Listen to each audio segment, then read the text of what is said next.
our goal with all our athletes is when they come in, naturally, everybody wants to throw hard. I mean, you got to have some velocity to be successful, but we have to do it in the right order, in the right manner. So we don't start off with saying, okay, let's just build velocity. We start off with that stat test. We evaluate you and say, where's the weak link? Where's the functional strength issue? Where's the biomechanical efficiency? We address all those things first in that order before it becomes, okay, now let's go try and build your speed threshold of your arm and your body.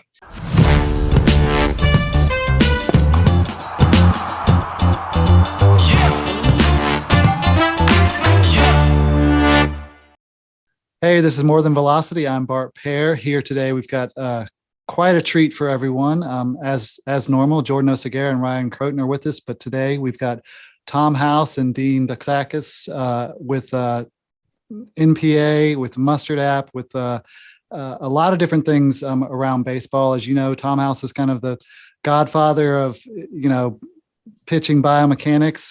That doesn't imply that he's old school by any means, though. They definitely are up to date on the latest research and moving forward with how they develop pitchers. So we want to talk about a lot of different things here today. Jordan has kind of been with the MPA before and knows Tom House since almost the beginning. So I'm going to let Jordan kind of set everything up here. Jordan. Yeah, so I was real lucky for whatever reason. Tom was, real appreciative of me coming to a camp for some reason. I probably just bothered him too much. My parents just dropped me off in a sense for free daycare when I was like 7 years old. And Tom said, come on, you can pal around with me. And ever since then, I kind of started calling him, once I heard his stories, the Forrest Gump of baseball, because it seems like he's been there for everything from, I think you were there for, Destroy Disco Night, if I'm right, Pretty close. I've seen virtually everything you're seeing on the archives and at ESPN. I was there in person. He caught Hank Aaron's, record-breaking home run ball. Man, it's a pretty cool career, not just from a coaching standpoint, but a playing standpoint, just the experiences. So yeah, I don't know if you want to throw anything else in on that, Tom. Well, let me throw on top of it. What you represent, Jordan, is what my philosophy has been with baseball since I've become a coach.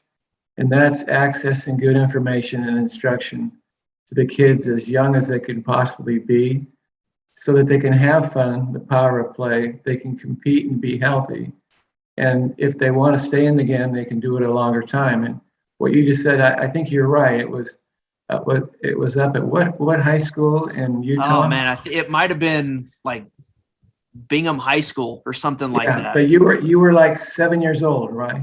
Alta High School. It was Alta High School because it's where Bob Kais pulled a hammy on the track. Good job. Yeah, running backwards. Yeah. So and how old are you now, Jordan? 33. Okay, so do the math. 7 years old, and I know all my memories of you and your family were fun. We had ups and downs, but it was not only playing the game, but getting smart about how to be in the game. And now here we are 26 years later, still trying to help kids. Mm-hmm. So you're one of 4 or 5 testimonials that if you get a kid early that has passion for the game, and you can show him how to, be smart and stay healthy while he's competing, it's a long-term commitment. So when you and I are talking, I think all the lies that we're telling are kind of like true lies. We can embellish a little bit. My wife says I don't lie, I just remember big. So that's what you and I are going to do during this whole podcast. Okay. Awesome. I love that. So let's talk a little bit about the Mustard app. I'm seeing a lot about it, AI video, app for developing pictures. I don't know if you or Dean wants to kind of introduce that, and then let's talk about how you see that fitting in with the ArmCare. I'll start it off, and then I'll let Tom finish it up. But basically, we've taken the Forrest Gump of baseball, everything that's in his head for pitching, and we've put it in, basically get in a handheld device, be able to get your mechanics analyzed with your own device. And so the 50 plus years of research, the 50 plus years of working with elite Hall of Famers, the 50 plus years of just gathering data is all put together in this one little thing that every player, parent, coach can take and get the best biomechanical analysis available in the industry. So, Tommy, what else you want to add to that? Well, we just wanted to, I think the words that the CEO of Mustard, Rocky Collis, uses is we wanted to democratize the information that the elite athletes get and access it to a mom and dad of a 12-year-old son or daughter filming in their backyard. And the app, it has been out now, I think, to the general public for about a week. And it's just going nuclear. The beta testing over the last year and a half has just been awesome. And I know it's hard to believe, but the first go around with the app, it's free.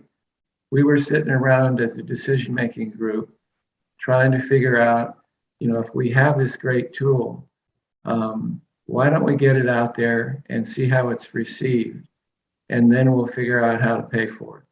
So what you've got when you go online, and Dean, you'll help me out on how to do it. But if you wanted to check it out, it will literally it's like having me sitting across from you at the desk, or in a dugout out on a field, or on a mound with you when you're throwing. And I think it's the best thing I've ever done. It's taken a lot of people, a lot of effort, and everybody has the same goal. And the reason we're all on right now, health and performance is huge for your company too, Bart. Yep. And so it's a consensus among the people that we believe are in it for the same reason, and that's the health and performance of the athletes that are out there. Absolutely. And we've all got kids at different ages. I mean, Dean, you've got a kid who's playing professionally, and all the way down to 1 and 2 year olds with Jordan. And we all want our kids to, whatever their potential is, to achieve that and have fun doing it. So, I definitely think the Mustard app is going to help with that, especially with the competitive athletes who really understand where they want to go. And we support that, like you. Information should be democratized. Information, picture. We talk about players on our podcast a lot, taking ownership of where they're going and what they're doing to develop. And the more information and the guidance you have, the better to do that, for sure.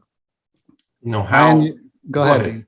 Yeah, I was going to say, just really, the great thing about the Mustard and NPA, that these are complementary items, including into what you guys do.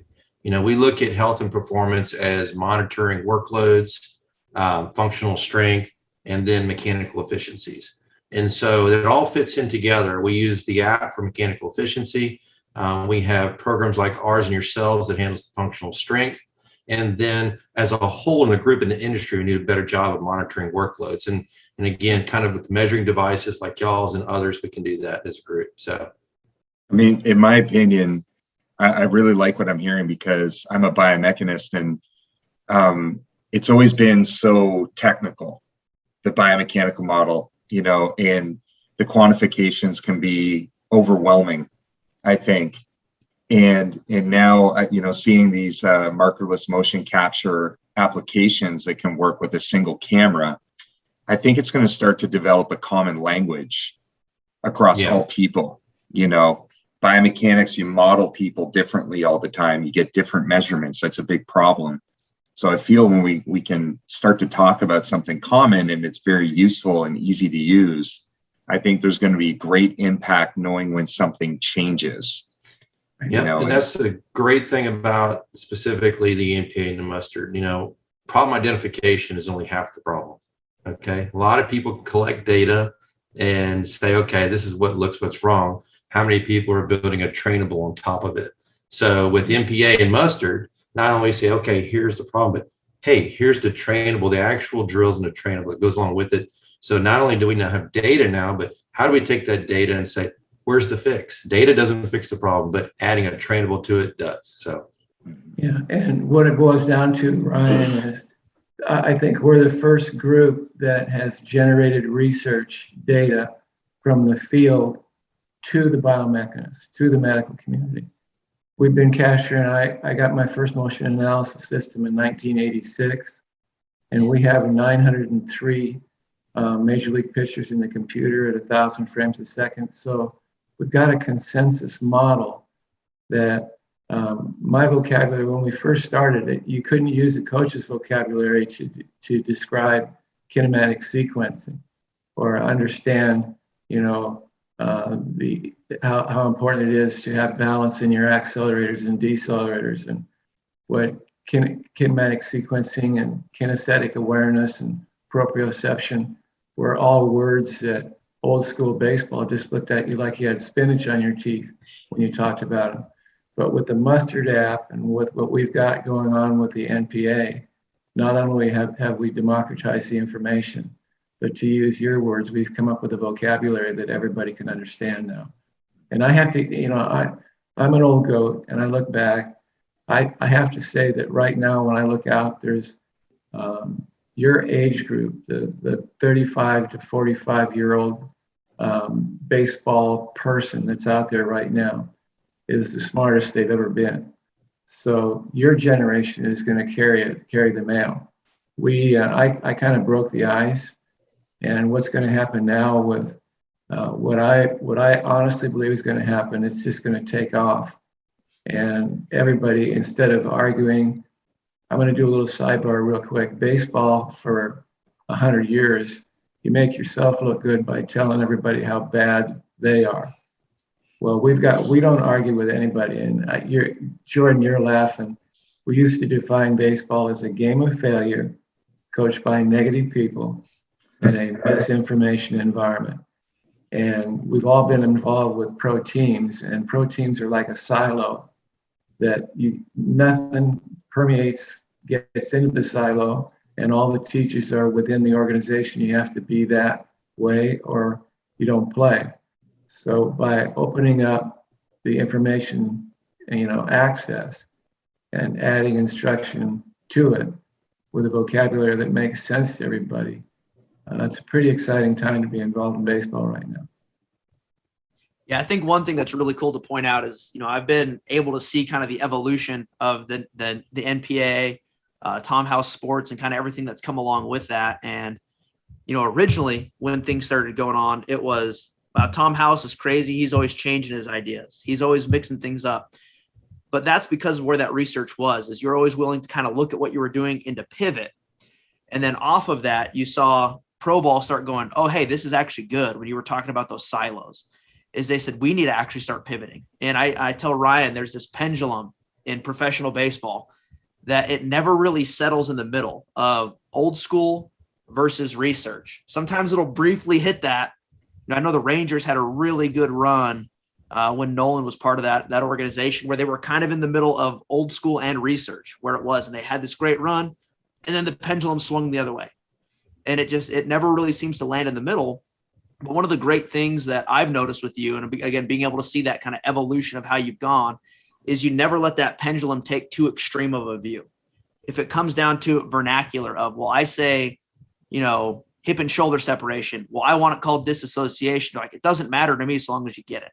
And that's been one of the cool things about it, is you've never let that pendulum land too far one way or the other. You've always been willing to pivot and get the pendulum going where it needs to, but you always keep it in that healthy medium. And people have hated you for it. People have loved you for it. But at the end of the day, everyone's starting to come around.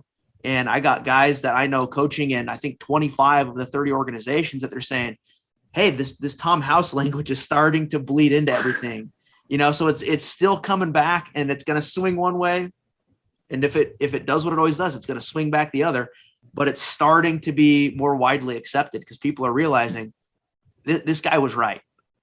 Well, and remember, I was right only because I took what we call old school and kind of brought it into contemporary vocabulary. Can I take a little 1 minute sidebar real quick? Everybody remembers who Warren Spahn is, right? The winningest left-hander. My first spring training, Warren Spahn came up about my third day and said, sit down, lefty. I'm going to give you the keys to the big league kingdom. And I'm going, oh my God. He's tobacco all over him, smells like a goat, been sweating and throwing BP since 7 o'clock in the morning in the cages. And he says, Housey, listen up. You throw them guys that stand off the plate, throw them in. Them guys that stand away, let me start over. Guys that stand tall in the box like the ball down. Guys that squat like the ball up. Don't throw a long arm man away or a short arm man in. If he's cheating up in the box, he's looking for off speed. If he's moving back in the box, he's looking hard. Now go get him, kid. And I remember walking away going, what in the hell was he talking about? Well, you put his words to the current analytics, and all the analytics in those propeller heads upstairs that are positioning defensive, alignments to fit with where a pitch is and where a hitter's going to hit it. That's all he was talking about. So I call it collaboration. And Dean, you can help me out here. Long gone are the days that I would confront somebody, even if I knew they were not quite right or completely wrong. I would say, hey, that's really solid. Let's have a look at what I'm doing, see if we can walk away, both of us, better for the experience. I think that's been my maturation process. And then the fact that the ability to basically measure and quantify, they're out there. You can measure anything now. And what people are seeing, if you can measure and quantify, then and come up with a deliverable that will actually help around what you measured and quantified, everybody's better for the experience. And the athlete turns out being healthier and performing better. It's a win-win across the board. So I honestly believe that where we are with technology and you younger generation of smart guys are going to make baseball so much more efficient than it's ever been in the history of the game. It's still the best game ever. I think the one thing that I appreciate about your work, Tom, is that you are able to take, these very complex movements in the pitching delivery and create shapes. In the track world, there's another guy I kind of liken to you named Dan Pfaff. He's just kind of this guy who's been in the track world for years. He's seen so many things. He's fixed so many athletes. But he has been able to create these things called kinograms, where you're actually looking at the shapes of the body and the positions that they're in. And it's really interesting because now you can take something that's so technical and that you could apply such deep quantitative information and give these resources to people that they can see this on video. And I like the fact that now you have an app that's going to blend both, the things that you've seen in the terminology. And I think that's the part that I'm really excited for, is that, people will be able to see these things. And there's been so many, if you go on social media, there's been a lot of people in the field who have created some adaptations of what you have done to be able to visualize these things. And I think that helps the new school, the heavy research component, in the old school, they use their eyes. Yeah. And that kind of thing starts to bring us in the middle, I think.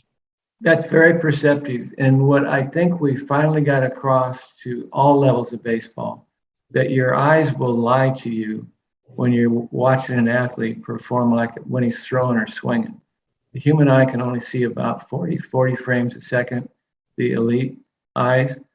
But all the stuff that matters with a throw takes place at 1/250th to 1/400th of a second.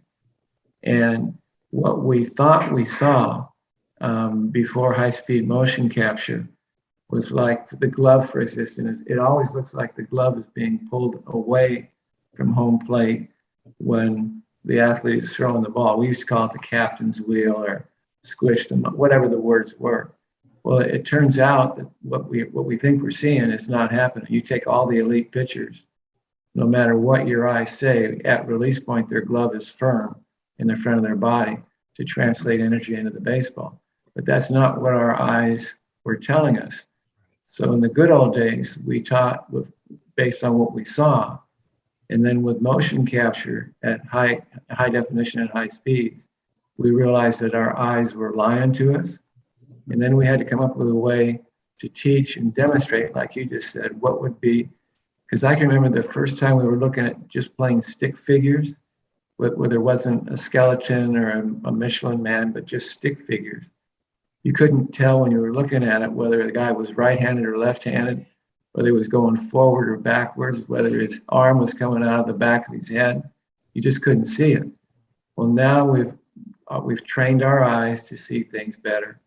And the figures we use to help people visualize what's going on, a skeleton or whatever the icon might be, are much more efficient than they were in 1986. Real quick, I want to touch on something that I think is going to be relevant to a couple of our previous things we've discussed on, the ArmCare IQs Ryan's releasing. And I think both Dean and Tom are going to be able to give a really good context to this. But, me and Ryan have been talking a lot about teaching before foot strike, because that's going to be your most controllable aspects of the delivery. You're going to be able to give way better context to that than really anyone on this call or a majority of the baseball world when it comes down to it. And right now, again, I'm not going after people teaching arm path or arm position. There's a time and a place for it. But I would say 85% of your coaching is going to happen before foot strike. And if you don't mind going into a little more depth on that of kind of those controllables when it comes to coaching, because your drill work that you prescribe is obviously very controllable, where there's a lot of things going on in baseball, good, bad, or indifferent. The research is still going to come out on it that is happening after foot strike for that teaching. And you hear some success stories, but you also hear a lot of, failure stories in that. But if you want to go into, coaching before foot strike. Do you want to start it off? Yeah. Dave? So, it becomes really evident when you actually look at a 3D motion capture scaled out and graphed out, and you'll see that all the lines are kind of all together and traveling along. And then at one moment, all those start stair stepping into your efficient changes. And that is timing the foot strike. Okay. So when you have a inconsistent timing the foot strike, what does that do? It affects the rest of the sequence. So many of your problems that are after foot strike are because of something going wrong before that, and the timing into foot strike. And it could be something as simple as posture and balance that's affecting the way they're taking off. It could be just not going as fast as they should. There'd be several things. And so the most important biomechanical variable is that timing to foot strike. But there's several things before that lead into that we address as well as national pitching and mustard as well. But so when we look and talk to coaches and kind of share experience about how to teach, many of them are addressing issues that are going wrong after foot strike that could be fixed if they just fix the timing way before that. So it's important that, like, for instance, we have 9 key biomechanical variables that we address and follow, from posture and balance before you start movement until release. And if we look at that and we try and convey to coaches that you cannot address key biomechanical variable number 7 or 8 if you haven't fixed number 1 first, which is posture and balance. Get that right. And then when they execute that and get it done perfect, we move on to number 2. And if that's not right, then we fix that. We can't jump ahead to 6, 7, and 8, which is hip shoulder separation and swivel stabilized, all that, until we fix that timing and up into that moment right there. So I think that's what gets skipped over a lot in most pitching instruction.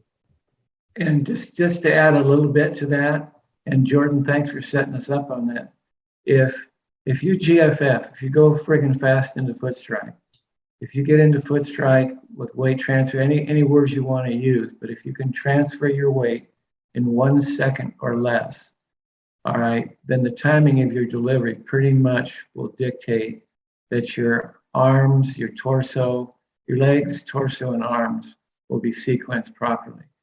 If you can keep your eyes level, that's your natural arm slot. If you can keep your front side firm and drag your back foot, you will get the energy from weight transfer to energy translation and out into the baseball. So the simplest teach, and that's what we search for, is GFF, eyes level, firm front side, drag your back foot. It's the same thing for a quarterback. It's the same thing for tennis.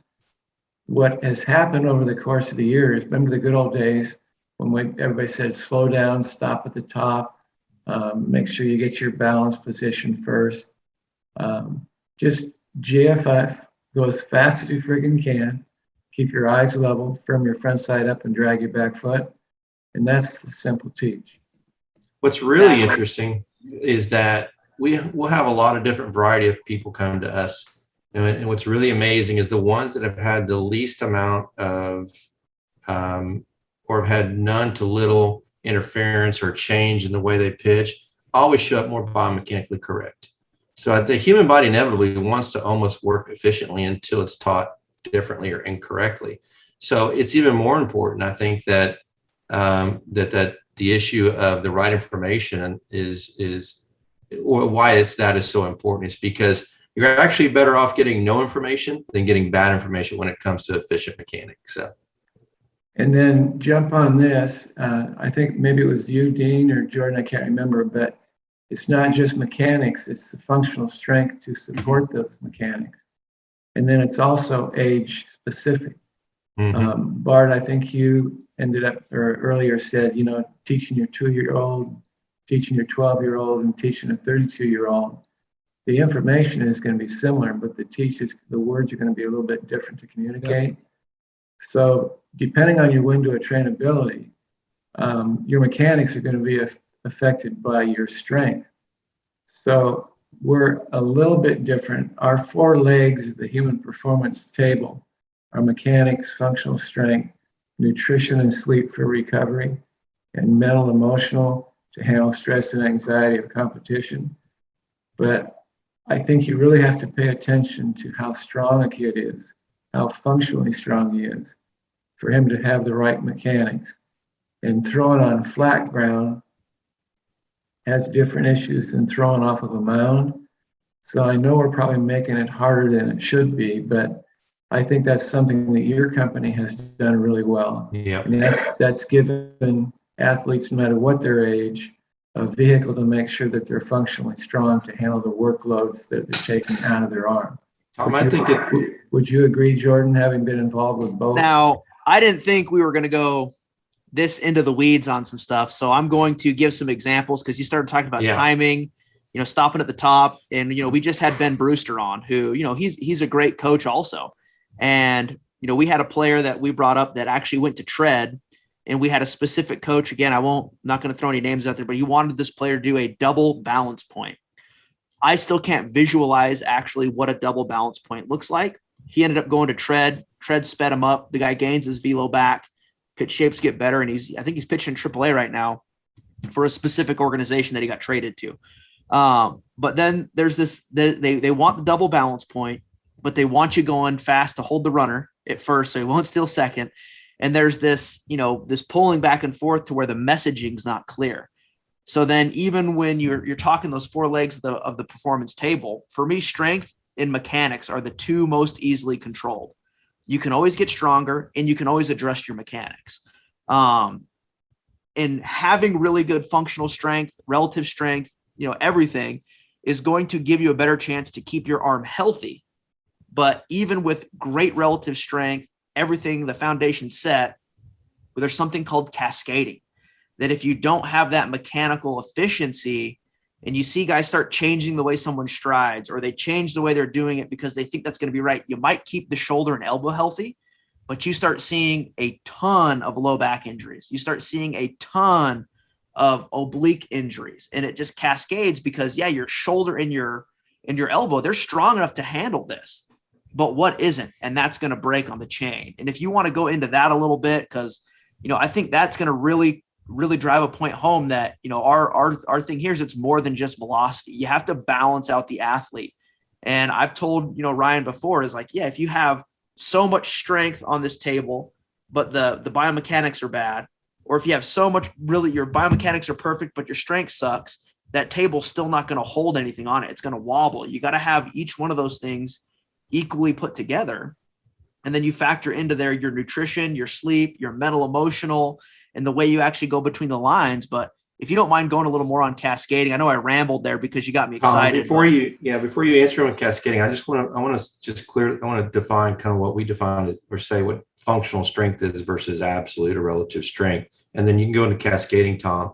A perfect example of functional versus absolute. We had a young man in a recent clinic that was 6'5", 240 pounds. He's a monster, huge. Okay. Lots of muscle mass. This guy should be strong, correct? But we put him in a position with one of our drills where we have to hold a band firm, going away from the wall, and hold your front side firm. And his arm just started doing this. It just started shaking. And I said, let me show you something. And I took the band, and this is just because I do it all the time, and I went out farther and held the band. I just stood there and I said, why can't you hold this like this? And the point was that this was a large human, very, very, he had all the muscle he needed, but he was functionally weak. He didn't have the strength cross specific to the action of how he was going to compete. So just so I want to make sure I understand, there's a big difference between strength and functional strength. So yeah, the ability to bench press, it doesn't have anything to do with throwing hard.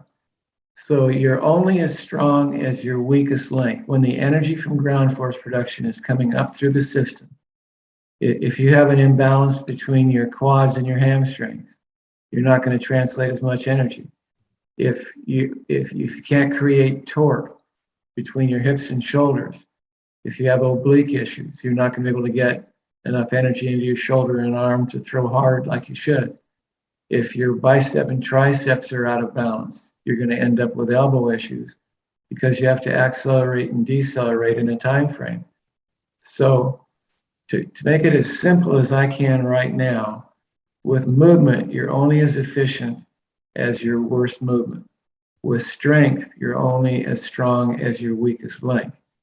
You got to put the two of those, match them together with workloads, how much you take out of your arm when you throw a pitch, and how do you put it back in so you can recover and be ready for your next outing. And that, again, I hope that's a good segue into what you guys do, Jordan, because I know you've come up with protocols that are very similar to what we do, where you can actually quantify how much you put back into your arm. Mm-hmm. So we talked in big circles about something that's really simple. Yeah. Mark, one of the questions you had was, how does the NFA monitor players to improve throwing arm health? And we have a testing process that, and this is why what y'all do is so intriguing to us, because it really is complementary. And about quarterly, we test every new athlete that comes in for live training. And we're basically screening for those functional strength weak links by the entire body. It could be lower body accel, decel, upper body accel, decel balance.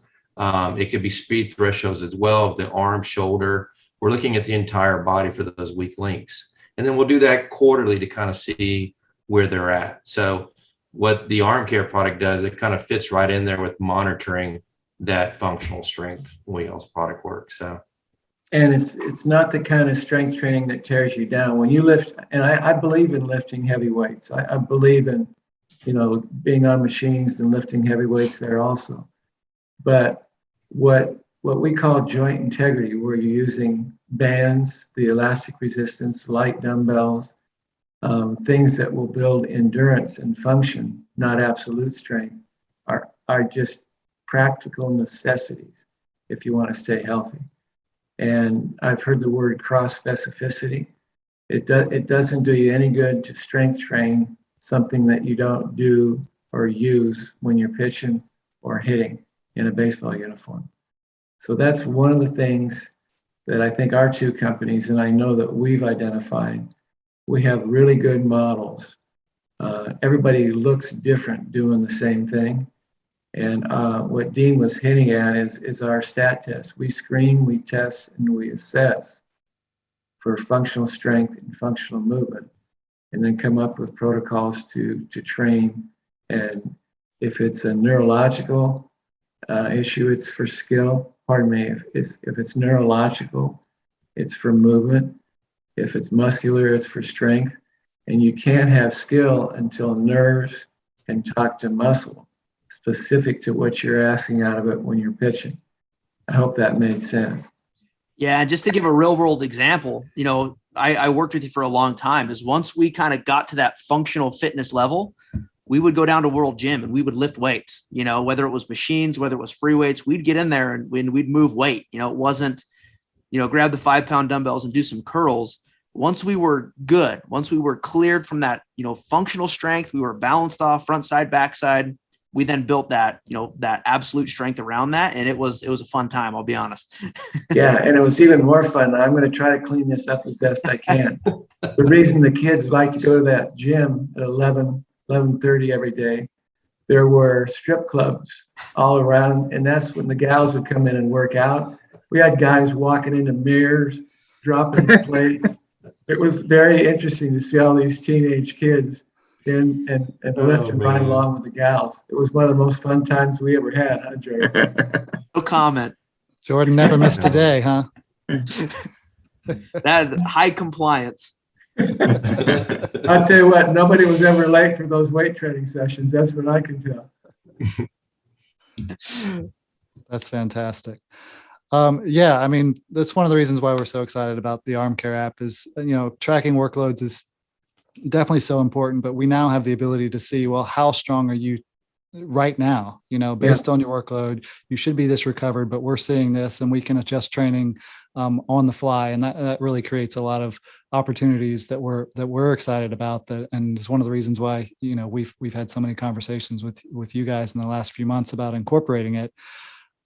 We are, the title of our podcast is More Than Velocity, but everybody does want to know, how do you increase velocity? Do you do weighted balls? What are you doing? Let's talk about what the MPA does and how they use weighted balls and enhance velocity. Do you want to start it, Dean? Yeah, weighted balls obviously are part of the MPA program because, we were the first ones to do the research on that many decades ago and have evolved over time. And basically the program that you see today was developed based around shoulder health. And the velocity came on accident just from making people healthier. And then it became a velocity program. And so it's been morphed by many other companies since then. But it started off by trying to alleviate GERD, glenohumeral internal rotational deficit. Yep. And through a study done, I think, Jordan, you might have been involved in that as well. But we were able to alleviate GERD by a series of holding on to weighted balls more than throwing them. We still throw them, but we like to build strength before speed, obviously for health reasons. And so this was done, I don't know, many years ago. But so it has morphed since then, but that's still the program we use today. It's a shoulder health and arm care program that results in higher velocities. So the point of me saying that is that our goal with all our athletes is when they come in, naturally, everybody wants to throw hard. You got to have some velocity to be successful, but we have to do it in the right order, in the right manner. So we don't start off with saying, okay, let's just build velocity. We start off with that stat test. We evaluate you and say, where's the weak link? Where's the functional strength issue?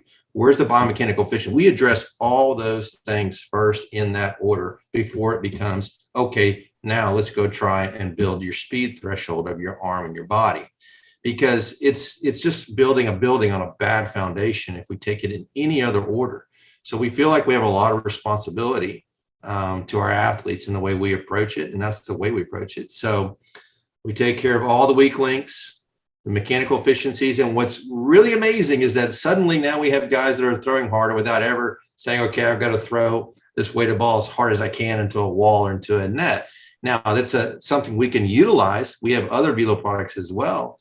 But we're going to do it in the right way, in the right order. So yes, we do use them, but it is just one of the bullets in our gun. And we have lots of steps before that. So I think it's important real quick to point out the difference of your guys' program for training versus testing for weighted balls. And you guys have some really good fail safes in there built in with the holds. And maybe at some point, Ryan, after they kind of explain this, you can go into some of the results we've seen from the holds protocol. But, Tom or Dean, if you don't mind kind of going through, you guys have a training protocol and a testing protocol, which for me kind of sets this apart from a lot of the other programs, if you don't mind going on that. No, I'm so glad you mentioned that. Go ahead, Tom. What you do, and then if I screw this up, you can help me out, Dean. What you do is you test to figure out where the issues are, then you train to fix the issue, and then you worry about velocity. And you have to do it in a stepwise regression fashion, where we start off on throwing on the knees, where the ground force when you throw on your knees is your body weight, and you're going to hang on 2 for X and throw for 2. If it's heavier than 5 ounces, it's for strength. If it's lighter than 5 ounces, it's for speed.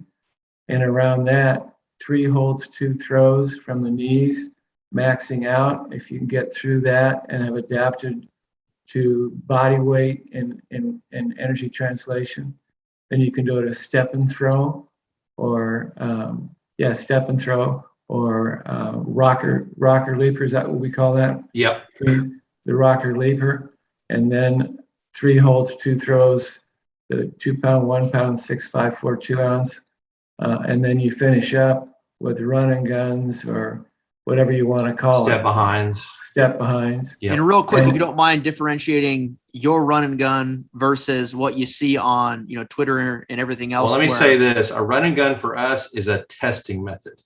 Right. Okay. Not a training method. Okay. Because it's usually done when someone does a run and gun where they're just going as fast as they can and throwing completely out of control, hair on fire. It's probably the most biomechanical inefficient way that they'll ever throw a baseball. So obviously it's more stressful if it's not efficient. So we test with that procedure, but our training method is a step behind when we're trying to create more ground force production with the weighted ball program, so that we can control the body in a mechanical efficient manner. So that makes sense. Yeah. Ryan released an ArmCare IQ talking about run and guns, and he had guys charging from 80 yards out. And that's why I want to make sure you guys do a step behind. So when you say run and gun, we obviously have an ArmCare IQ that's like, hey, don't do these unless you're really strong. And I want to make sure we differentiate that your guys' is different than what Ryan was talking about. Yeah. When you can actually test a kid and he is functionally strong and mechanically sound, then you can, on a limited throw basis, you can have him go Mach 3 with his hair on fire. And that will let you know what the high end capacity this kid had. We've had, and Jordan, I know you can remember, we've had athletes throw a 2 ounce at 118 miles an hour. We know the human arm can go that fast, but can you adapt the human arm to throw that fast, 95 to 100 times in a given week? And you can't do that unless you've taught from the beginning how the arm can adapt with functional strength and mechanical efficiency. Yeah, I mean, I just wanted to touch a little bit on, how to integrate ArmCare with this process. Is that we need to have programming that evaluates strength improvement with weighted balls. And a lot of the research that Jordan and I have seen is that you really only get strength benefits with the holds. When you're using, weighted balls, you're releasing the ball, you're losing what's called muscle irradiation. So that's where you're creating grip. You don't want to let go of the ball. You're trying to throw the ball, so it's moving at higher velocity. But the activation of your forearm flexors and your hand muscles, they increase the recruitment of your shoulder. And one of the things we saw was that the heavy holds increased internal rotation strength. So you would think, okay, you would think a lighter ball would be better for internal rotation strength because you're accelerating your arm forward. But we found the opposite, that the heavy ball actually increased internal rotation strength, but the light ball, doing light ball holds, increased the decelerators, the posterior cuff, significantly. And, one of the things that we dealt with is that, things that we're seeing on social media and other coaches' viewpoints is say, well, this doesn't look like throwing and it's going to confuse the throwing motion. And, Jordan and I had to have conversations about, this is an essential training tool. We want to talk about improving muscular balance. That's what's a very important feature of the ArmCare app, is that we want to get the athlete as close to 1-to-1 as we can between both sides of their arm. And when we utilize the weighted balls, we were able to see improvement within a week. That can't be accomplished in anything that they do in a ArmCare driven process that's medically driven with wrist weights or light dumbbells. Right. It was night and day, and it was incredible because we had to take some athletes out of competition. We used very expensive dynamometry that was technically difficult to use, but with our measures that we had, is that if we brought an athlete out of competition for 10 days and put them on similar programming, we were able to get them back to where they needed to be strength-wise in a very short period of time. And when we had this process of observation and the right implementation that was time sensitive, we lowered our injury list days by 40% in pitchers for the entire minor leagues, 65% at the major league level, and we had no surgeries for 2 years. The only one that we had was a surgery that came back to us from COVID because the athlete wasn't prepared and he was one of the hardest throwers on the team. And so, And to be fair, he already had issues prior to. We knew there was issues coming into that. Yeah, and it's really, Ryan, you're dead on. It's very hard for people to understand that you can train to throw a baseball without throwing a baseball. I'm going to without releasing a baseball. Yeah, as everybody remember the Andrew Luck, when he was coming, when we rehabbed his shoulder, he didn't throw a football for 4 months. All he did was work with weighted implements, swinging, tennis rackets, hitting tennis balls. And he didn't touch a football until a week before camp. And the first pass he had in camp was a 40-yard dime. And all the sports writers, everybody was all concerned that he hadn't touched a football all summer long. And so what Ryan said, you do not have to throw a baseball. You can train with other implements. And the idea of hanging on will build strength faster than anything that has to do with throwing, especially when you're going down the hill. Yeah. And I think I'm so glad y'all brought that up, because one of the biggest issues, I think, in parents, just in laymen, parents with young kids trying to figure out, how do I keep my kid's arm healthy? How do I make it stronger? The old false conventional wisdom is go throw long toss, but we know that as we have release, it's not actually a strengthening program. So I'm so glad you brought that up about the holds being the part that's strengthening. So real quick on that too, is everyone always says, well, I've never seen someone hold a ball on the baseball field. And my response, well, I've also never seen anyone do a pull-up on a baseball field, but that's widely accepted. It's going to help you. Yeah. So it's all context driven. You can't be so dialed in on it. If it's not 100% the throw, and for me, the holds mimic what that player's arm is going to be doing, probably for one of the best arm care solutions out there. Like Ryan said, that's probably the best results we've had on the private side of this. Yeah. And Jordan, you remember when we were up at SC, we got the idea for holds came from watching tennis serve. These guys would serve, 700 serves a week and never have a shoulder issue. Well, it's because they were accelerating and decelerating a weight without letting anything go. And then the research that came from Fleissig, I believe, it takes more strength to throw hard on flat ground than it does to throw hard down a mound. But the deceleration on flat ground is easier on the arm than the deceleration going down the hill. So you have to, when you're training on flat ground, you have to be aware that the forces are a little bit different on a shoulder and an elbow when you're going down the hill in deceleration. So we've put all that into the protocol, as have you guys, to where the functional strength testing and training, they match up specifically to the throwing motion. And just so we don't make a bunch of people unhappy, we do believe in throwing the ball and releasing it at longer distances if you want to. That's fine, but you got to do all the other work to make sure you're equaling out the strength with what's coming out. What's coming out, you got to put back in ahead of time. And then also, we want to make sure we do it in the most mechanical, efficient manner possible when we do throw long distances. So we're all for it. We just want to do it the right way. Yeah, long tosses as far as you can throw perfect. Yeah. Yep.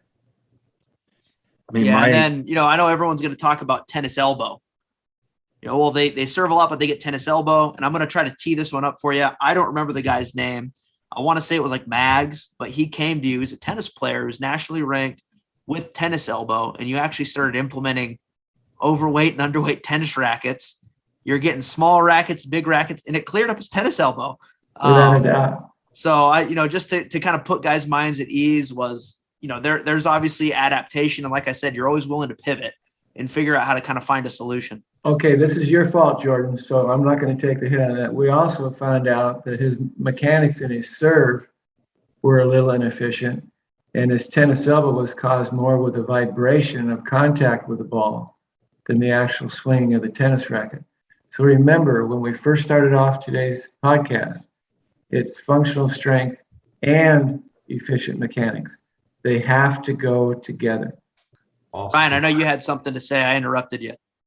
Yeah, I mean, the the element of all of this is that we have to also battle fatigue, and that's kind of the crux around the new age weighted ball programs. And you're seeing 11-year-olds that are taking these, heavy runs into the throw, and they're not technically sound, probably even on the baseball field, throwing to first base or hitting a catcher's glove. And there's no emphasis on throwing to a target.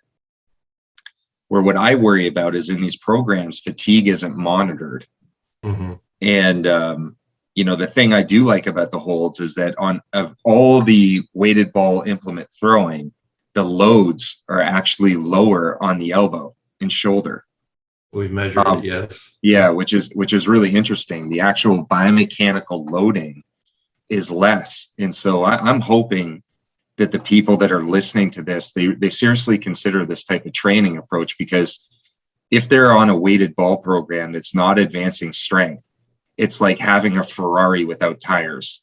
There's going to be issues that are going to happen down the stream, and they may not get hurt during the weighted ball programming process, but they may when they go back into competition and now they have a regulation size baseball and they don't have the strength to support their velocity. And one of the things that I just want to keep bringing to light is that we're creating a metric called the strength velocity ratio.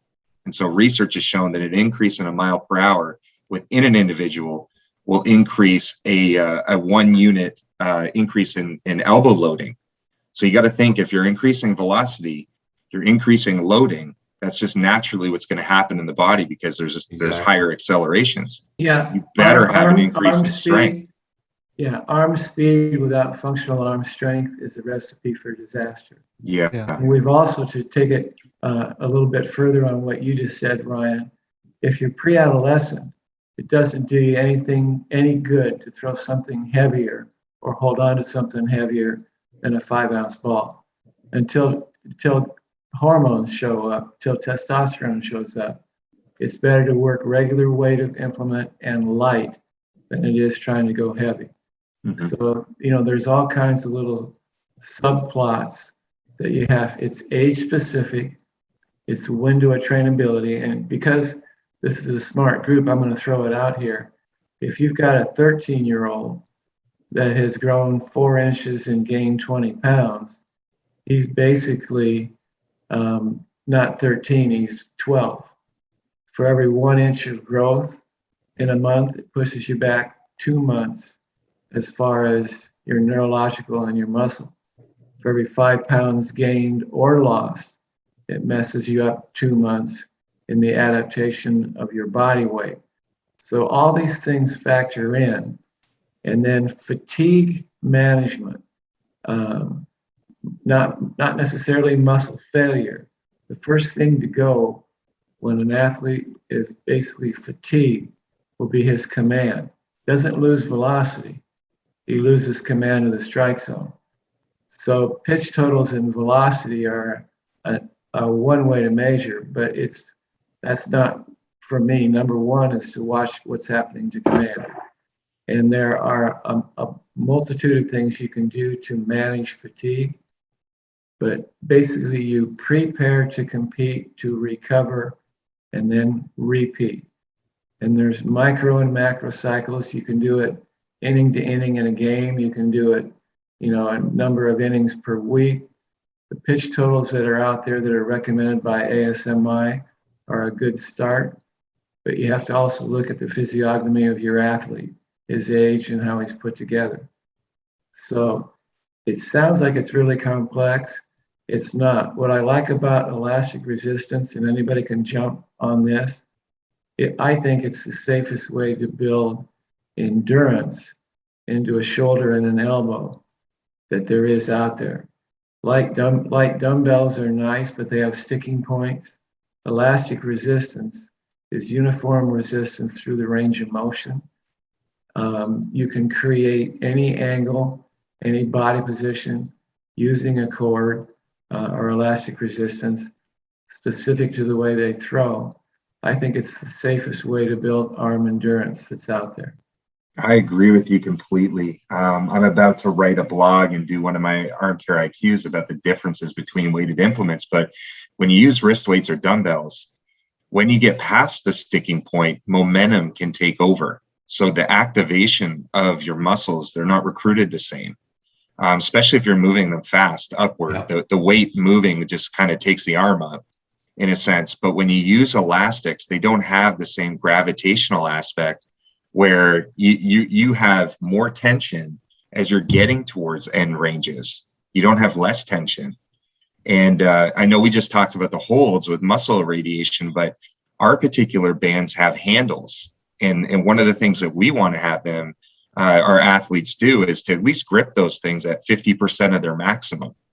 Because if they're gripping the handles, with some type of force, they're going to get this accelerated activation of their shoulder.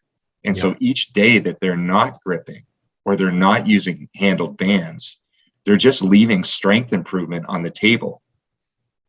We're firmly believe the same thing, that you need to be holding or gripping on to something with your bands, for the same reasons you said, including joint stabilization. It's just safer. So yeah, we love that point. And I don't know how we're doing on time. Oh, go ahead. Here's a little FYI. Hanging sliders, hanging breaking balls are a floppy wrist issue. And the only way to firm your wrist up is to squeeze your fingers in your palm. So when you have handles, or like our little baby footballs, when you squeeze those, it builds strength in your hand and your forearm, and that stabilizes your wrist. So another reason to have it in your hand and recruiting finger and hand strength. And it radiates all the way up into the shoulder capsule. Yeah. Jordan, I want to touch on one more thing that Ryan said about as velocity goes up, the increments of stress. And our stat test actually measures that. When we do a test on an athlete, we tell them for the current velocity they're throwing, if they throw X amount of pitches, this many foot-pounds is coming out of your arm on a weekly basis. And then we go back to our workouts and say, if you do these workouts, it puts those foot-pounds back in. So so they can balance it out, just like a bank account. Keep taking money out, don't put money in, you're going to go bankrupt. Same thing with the arm. So it's really important for parents and all in players to know that as you are increasing velocity, the stress level is unavoidably going to increase. You have to be able to put the workload back in to equal up to that. So we can measure that. Yeah, and that's, you guys have heard me talk about it when I've been on with your guys' group before, kind of going over the ArmCare system, how it integrates. Is I still use the book Fit to Pitch. And, I've talked to Tom maybe 3 weeks ago and just said, yeah, I was using Fit to Pitch because it gives you that equation. And then when you start factoring in, we do the pre-test, we find out what that strength is. And in the equation for Fit to Pitch, it factors in strength loss. That's right. We do a post-test, and I have every single guy I work with do a pre-test and a post-test. And now I know if it was 8% strength, 5% strength, 12% strength, and it just makes that equation more accurate to where their velocity, their current strength, and their post strength all factor in. So now it's just like, Tom, you were talking about, Mustard's going to give you the biomechanical feedback. ArmCare can give you the pre and post throw exam information to dial in that foot-pounds equation. And then whichever system you choose to use for that, you can dial in your development with the appropriate coach, whoever it is you see fit. But it's pretty awesome. You can tell I'm getting excited about it because it's all stuff that, since I've known Tom for however long, 26 years it's been, we've done our best to quantify this. But now you can actually put those tangible numbers to it. And, we started, it might have been 2003. We were messing with dynamometry with I think it was the Rangers. Yeah. And we were finding an 18% strength loss. You're pretty much going on the IL. Like, you're not going to beat that. And now you can take that information and make sure you're wave loading and not hitting those strength losses. And there's no excuse now to not know about yourself. Look how smart you've gotten in the last. I just pretend it's because I have glasses on. I have glasses on today, Look how proud you make your mama proud there. Who would have thought that Alta High School, 20 years ago, that you would be a graduate talking about this on a blog? Go. Hey, and then also you forced me to get a master's degree. So if I didn't What'd I tell you, guys? You said I'm too short. I'm not left-handed, so I better put some investment into education. Yeah, and if you're a short right-hander, you better have a lot of letters next to your name. That's why Ryan has good. 1,000 letters next to his name. I couldn't even step on a mound. I had to get a ton of letters. You know? But real quick, I think it's so important. I know we're strapped on time, but if you don't mind going into eccentric work, because me and Ryan are really big on eccentric work. Bart's son is a rower, so get in there on it. It's awesome. Let me tell you, eccentric and isometric are the way to go. All right, whether it's rehab, prehab, recover, whatever you're talking about. So I'll let Ryan talk about his view on eccentric, but when I get someone that is hurt or coming off of a surgery and they've been released from medical rehab, I'm not a doctor, I'm a PhD. And when a doctor has released someone from medical rehab, I start off with position-specific isometrics, where we'll just hold the position for time, because you can't hurt yourself. You can build strength, and because there's no movement, you don't stress the joints. So when I'm firmly convinced that the muscle is bounced off, forward, backward, right to left, top to bottom, isometrically, then eccentric conditioning, eccentric training, for me, it speeds up the strength gain process exponentially, maybe 3 to 4 times quicker. So that's what our research shows. And there's a number of activities, both in the weight room and on the field, that can be considered eccentric. Like, we'll just do the chords, like what we do with our chords. We'll have a pitcher go through a rocker lever or a delivery with elastic resistance on his front side, pulling him toward the fence. Then we'll flip him around and have elastic resistance going away from the fence. And they both build strength, but the eccentric builds it quicker. Does that make sense, what I just said? Cool thing is you can take just about any weight room routine or band work, dumbbell, whatever you're doing, find a way to make both the concentric and eccentric. The eccentric doesn't get utilized enough. We end up, just going one way. And so in a pull-up, we can do a better job of making that eccentric. In just a dumbbell, press or floor press, anything like that can be made better eccentric if you just take the time to do it. And it's such a benefit. Now I'll put you on the tee here again. If you can mix in the word perturbate, you're going to have Ryan so excited right now. You can't, his screen's off obviously, but I'll clean this up because everybody's all nervous when I'm on social media. Perturbation is just what we're calling shake and bake. Like if you got against a chain link fence, standing, leaning into it, and got yourself in a push-up position and just shook the fence, not big, but just small and shake. Or if you're in a push-up position on the ground, or if you have resistance up top with bands, if you just shake and bake, you get the same effective strength building with none of the risk of movement issues. So yeah, perturbate, and think how that translates to a teenage boy and what's going on in his head. But shake and bake is the way to go. It's safe. You can build all kinds of strength with no risk because there's no huge movement involved. Did I clean that up as best I could, guys? Well, Jordan knew that was coming when he teed you up. He had to have known it. Well, I didn't think it would go down that road, but this is something, me and Ryan, we were trying to get a ton of eccentric work programmed in. And the big complaint, well, now the athlete's going to be stiff and sore.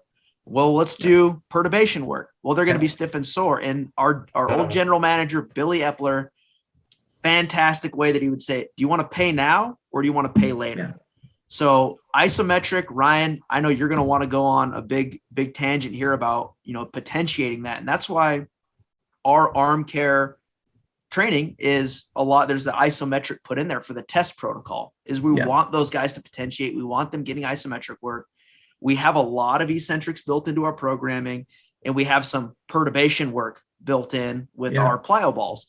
So Ryan, this is one of the things I'm excited about with the NPA is it fits a lot of what our system is on the training side specifically. And if you want to go in on that, yeah, we already have the research for the plyo ball perturbation stuff. So if I was there, if I was in person, I gave every one of you a hug. There needs to be more of this put out there, because we're not arguing with anybody. We're giving all the traditional thinkers and all the new thinkers a vehicle that everybody's a win-win with. Nobody can argue this when you look at it, what we just talked about. There's nobody on either side of the equation that can argue with it. It makes total sense what you're saying, Tom, because the isometrics and the delivery, there are instances where the muscles at both sides of the joint have to stabilize the shoulder. It needs to be central in the joint, and that's one way to do it. We call that co-contraction, and that's what isometrics do. But all the injuries in baseball primarily are eccentric. So people that might not know the eccentric term, it's a lengthening contraction. And these lengthening contractions are happening at very high speeds in the delivery. And this tension is what causes strains and sprains. And if we don't train the muscle groups and the tendons and the ligaments to be able to handle those things, they're not going to be able, even under slow speeds. So the eccentrics that we do in training, they're not mimicked the same as throwing. If we can't even do that at slow speeds, how do we handle it at fast speeds? And the thing that's always kind of puzzled me is you watch an injured pitcher go through rehabilitation. And what do? They start with isometrics, and then they build out to eccentrics, and then they get to plyometrics. Now, the eccentric part is the huge bridge, but then once they're healthy, especially the older guys, this fear of being sore, the eccentrics go out the window. The isometrics, because they take time, are thrown away. And primarily they're focused on concentrics and plyometrics. And I don't think that helps them long term. It does not. You're dead on. So this is how I cut right to the chase, Ryan. The rehab they do after a Tommy John is what they should do in prehab, so that they don't have to have a Tommy John. Mm-hmm. You look at Tommy John rehab, and it's almost our everyday work. It's what we do every day with our athletes before they ever, on a daily basis. I'm like, why are we not conditioning and building functional strength like we would rehab? We should do that prehab, and that's basically what Tom's referring to. So there needs to be an emphasis of effort. So sometimes when I look at pitchers doing ArmCare, I look at their faces, and if I didn't see them grit at all, I didn't see kind of that it just kind of was a warm up in some athletes. And there's nothing more strenuous to the body than throwing. No sport. There's just no joint that moves at the same speed as your arm. And I keep thinking to myself, the training is so incongruent to the competing that we need to figure out how to create a bridge for robustness of the pitcher. I mean, that thing from the time that they're a kid, from the time a kid first starts throwing, there has to be some kind of training program to go along with it. And if we don't teach their habits to our younger generations of pitchers, it's like it's all acute. Now they're a professional athlete. They've had no structure, no process during being a high school player. If they don't go to college, and then all of a sudden we're developing all these habits, and a lot of it's too little, too late. They haven't developed all the strength around their joints, and they have bad adaptations to their joints as kids if they don't have the strength to withstand throwing.